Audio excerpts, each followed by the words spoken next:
अस्सलाम वालेकुम, welcome to my channel. कैसे हैं आप सब? उम्मीद करती हूँ कि सब खैरियत से होंगे। जी तो फ्रेंड्स, आज मैं आपके साथ शेयर करूँगी 8 ऐसी सब्जियाँ जिनको इस टाइम पे हम सीड से ग्रो कर सकते हैं। इसके अलावा कुछ ऐसी सब्जियाँ शेयर करूँगी जो आप लगा भी सकते हैं, लेकिन मैं लगा चुकी हूँ सीड के साथ। तो जो लगी हुई हैं पहले मैं आपको वो दिखाती हूँ और फिर हम इन सब्जियों के सीड्स ग्रो करेंगे। यहाँ है मेरे पास भिंडी के सीड्स, करेले के सीड्स, लौकी के सीड्स, और यहाँ है काली तोरी के सीड्स। ये कुछ मॉर्निंग ग्लोरी के सीड्स इसी शॉपर से निकले थे। और यहाँ है ये ग्वार की फली, ये मकई, और ये है खीरा। तो ये 8 चीज़ों के सीड्स आज ग्रो करेंगे और चलें देखते हैं पहले मेरे पास कौन कौन सी सब्जियां ग्रो हो रही हैं। जी ये है धनिया, और धनिया मैं टाइम टू टाइम लगाती रहती हूँ। तो अब माशाल्लाह आ गया कि माह रमज़ान भी शुरू होने वाले हैं, तो जब भी वक्त बे वक्त बंदे को ज़रूरत पड़ती है तो अपने घर से निकाल के यूज़ करने का मज़ा ही कुछ और होता है। और ऑर्गेनिक चीज़ों का जो टेस्ट होता है वो भी अलग ही होता है। तो इस टाइम पे भी आप धनिया के सीड्स भी लगा सकते हैं। उनको पानी में भिगो दें और 24 घंटे के बाद उनको हल्का सा ड्राई कर लें कपड़े पे डाल के। तो मिट्टी में डाल के ऊपर हल्की हल्की सी कोकोपीट डाल दें, या आप मिट्टी ही डाल दें, मिट्टी के अंदर मिक्स कर दें, तो भी इनकी जर्मिनेशन 1 हफ्ते के अंदर अंदर स्टार्ट हो जाती है। लेकिन अगर भिगो के हम लगाते हैं तो 3 से 4 दिन में इसकी स्प्राउटिंग शुरू हो जाती है। तो जो पहले का लगाया हुआ है वो इस तरह से फ्लावर्स पे है और सीड्स बन रहे हैं इसके अंदर, ये देखिए। इसके बाद है बैंगन के प्लांट्स भी आप इस टाइम पे लगा सकते हैं। पनीरी भी मिल जाती है इनकी बनी बनाई, 5-10 रुपए में एक प्लांट मिल जाता है। रोड साइड पे बैठे होते हैं। तो वैसे मैंने ये वाला जो प्लांट है ये मैंने अपने ग्रो किए हुए हैं सीड के ज़रिए, तो आप नर्सरी से लेके भी ग्रो कर सकते हैं। उसके बाद है टमाटर के प्लांट, ये देखें, किचन से सीड लेके मैंने इस पॉट में डाले थे, तो अब ये टमाटर के प्लांट भी बन चुके हैं। और चेरी टमाटर के मेरे पास और प्लांट जो रेडी हैं वो भी दिखाती हूँ आपको। ये है चेरी टमाटर, और देखिए माशाल्लाह इनकी ग्रोथ भी काफ़ी अच्छी चल रही है और हाइट भी इसकी तकरीबन 7 फीट तक जा पहुँची है। तो इस पर चेरी टमाटर लगे हुए हैं और काफ़ी जगहों पे गुच्छों की सूरत में लगे हुए बहुत ही खूबसूरत लगते हैं। और अब रेड होना भी शुरू हो चुके हैं, और ग्रीन टमाटर भी काफ़ी ज़्यादा इस पर लगे हुए हैं। लेकिन पॉट ज़रा थोड़ा पीछे होने की वजह से इसके लीव्स वगैरह उतारने वाले हैं, और 15 दिन में इसमें एक दफ़ा मैं लिक्विड फर्टिलाइज़र डाल देती हूँ और एक दफ़ा इसको गुड़ाई भी कर देती हूँ। तो आप भी लगा सकते हैं। किचन से टमाटर लेके आप ग्रो करें किसी एक पॉट में छोटे से में, इसकी सीडलिंग रेडी कर लें। उसके बाद आप सीडलिंग ट्रांसप्लांट करके तो सारा साल एक तरह से अपने घर से टमाटर यूज़ कर सकते हैं। नेक्स्ट है बंद गोभी को आप किचन से लेके भी ग्रो कर सकते हैं। जो किचन से वेस्ट मटेरियल निकलता है, बंद गोभी को इस्तेमाल करने के बाद इस तरह से नीचे वाला जो इसका पोर्शन होता है, इसका डंडल सा, वो बच जाता है। तो उसको आप पानी में रखें और इस तरह से उसकी रूट्स बन जाएंगी, फिर आप इसको ट्रांसप्लांट कर दें। तो मेरा ये तकरीबन महीना होने वाला है ये रखा हुआ है, तो आज मैं इसको ट्रांसप्लांट करूँगी। और इसमें पानी भी ड्राई हो रहा है आज, तो आज इसको लगा ही दिया जाए फाइनली। तो बंद गोभी को भी आप इस तरह से इस टाइम पे ग्रो कर सकते हैं, किचन से लेके कर सकते हैं, सीडलिंग लेके भी आप रेडी कर इसको ट्रांसप्लांट करके तो लगा सकते हैं। ये देखें बंद गोभी के कितने अच्छे और हेल्दी से इसके फूल बन रहे हैं। बंद गोभी भी हमारे किचन में बहुत ज़्यादा यूज़ होती है, तो जिसके लिए मुझे बहुत मज़ा आता है। किचन से इसका डंडल लेके भी ग्रो करती रहती हूँ, और इस तरह मैंने सीड से ग्रो किए तो माशाल्लाह मुझे बहुत ही अच्छा रिज़ल्ट मिला है। काफ़ी सारे पॉट्स में और काफ़ी सारी जगहों पे मैंने लगाई हुई है। ये देखिए इस तरह से ग्रो हो रही है जगह जगह पे।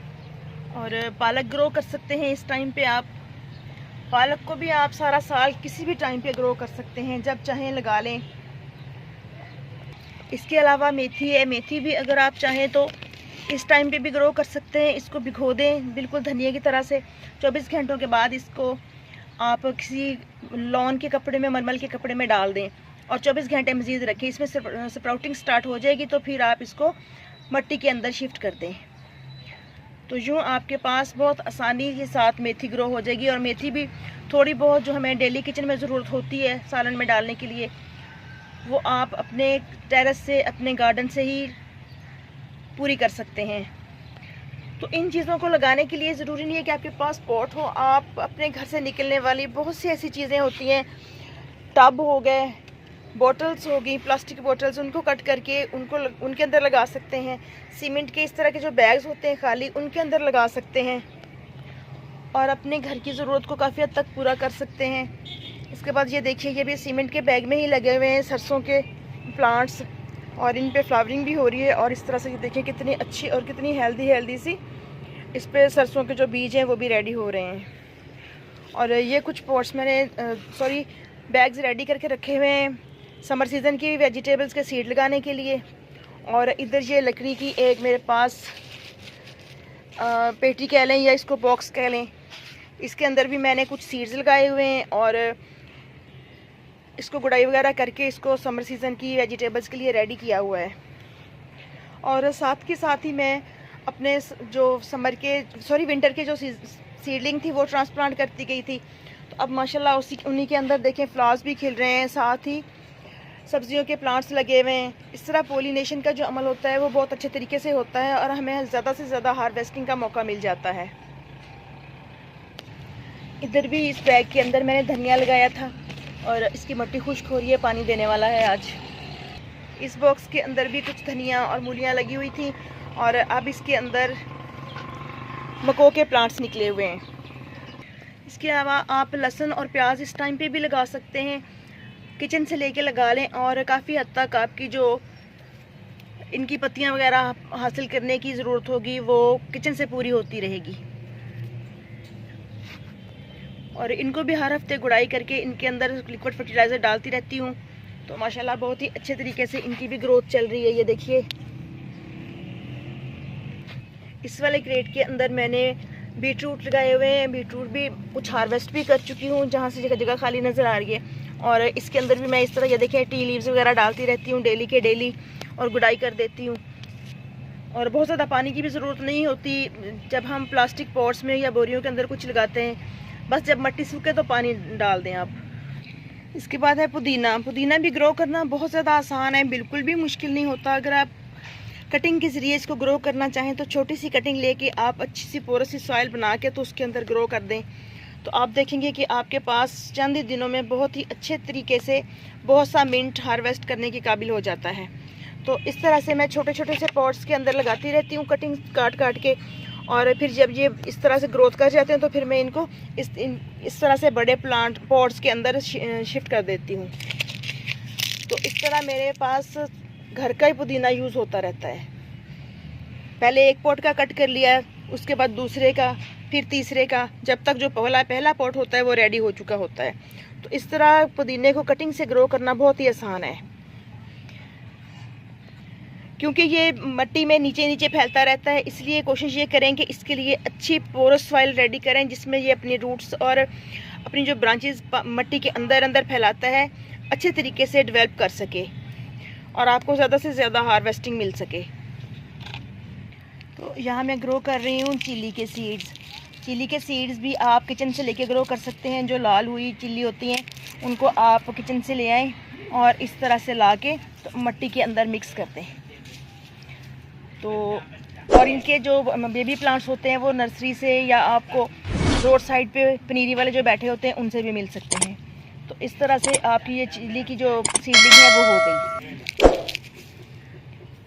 यहाँ कुछ मिर्चें थी वो मैं लेके आई थी किचन से, तो उनको मैंने यहाँ पे ग्रो किया है।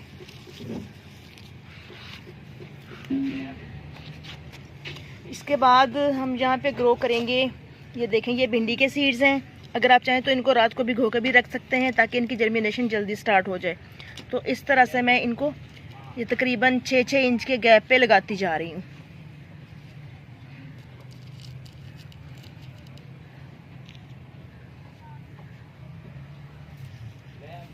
इस तरह से लगा के बस आपने ऊपर सॉइल कर देनी होती है, फिर इनको एक दफ़ा भर के पानी डाल देंगे।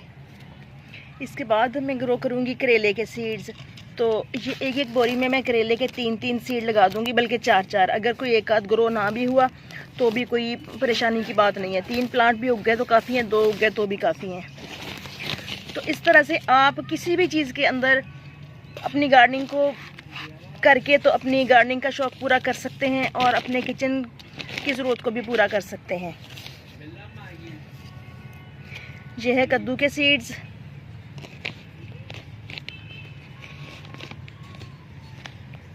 इसको मैं अभी सारे सीड इसी पॉट में लगा रही हूँ। उसके बाद मैं इनकी थिनिंग कर दूँगी जब देखूँगी कि प्लांट्स बन चुके हैं, और जितने ज़रूरत हुए रखूँगी, बाकी फिर दूसरे पॉट से अंदर शिफ्ट कर दूँगी। या जो मेरी हेल्पर है मैं उनको दे देती होती हूँ, उनके घर भी प्लांट्स का शौक़ है तो वो लगा लेते हैं।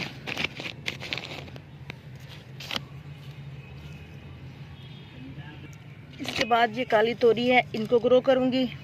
हम लोग तो तुरई कहते हैं, काली तोरी भी कहते हैं, और मुख्तलिफ जगहों पे आई थिंक इसका नाम डिफरेंट होगा, अलग अलग।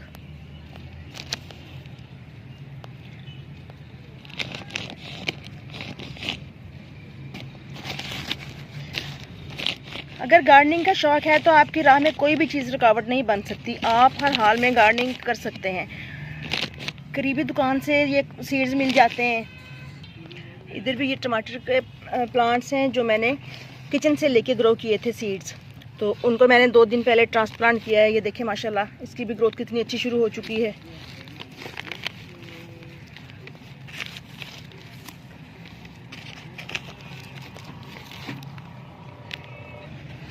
अब यहाँ पे इस तरह से बेड सा बना के तो इसके अंदर मैं मकई के सीड डाल दूँगी। देखें इस तरह से थोड़े थोड़े वक्फे पे।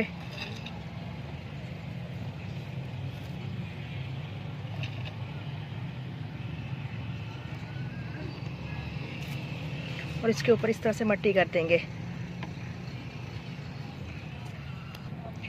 इस वाली बकेट के अंदर मैं ये जो गवार की फली के सीड्स हैं ये सारे के सारे डाल के तो मैं ऐसे हाथ से मट्टी के अंदर सारे मिक्स कर दूंगी। और ये भी बहुत ही अच्छी तरह से बहुत जल्द जर्मिनेट हो जाते हैं, बहुत ज़्यादा केयर भी नहीं करनी पड़ती। ये बेल की सूरत में होते हैं, फिर इनके साथ कुछ स्टैकिंग वगैरह कर देंगे।